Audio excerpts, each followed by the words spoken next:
About the Python environment. So first we need to download and install Anaconda from this website here. Now we need to create the Conda environment, and to do so we have two options. The first option is to use a configuration file. Download the specfile.txt from our download center. Open the Anaconda prompt app from the start menu.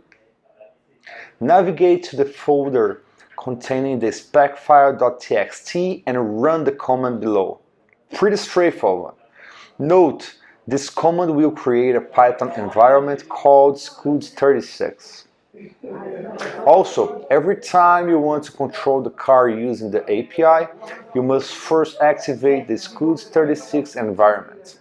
If you use more Python packages in your code, make sure to install them with the environment activated. For example, if you want to use a machine learning library like sklearn library, first activate Skoods 36 environment, install the new package, and then you can start using it right away. Now the second option for building the Conda environment is to build it from scratch. It's also very simple. Open the Anaconda prompt app.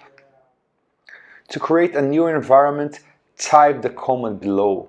And when Conda asks you to proceed, type Y. Activate the environment in Anaconda prompt to run activate Skoods 36. Every time you want to control the car using the API, you must first activate Skoods 36 environment. Now let's install the package needed here. Upgrade pip itself by running the command below.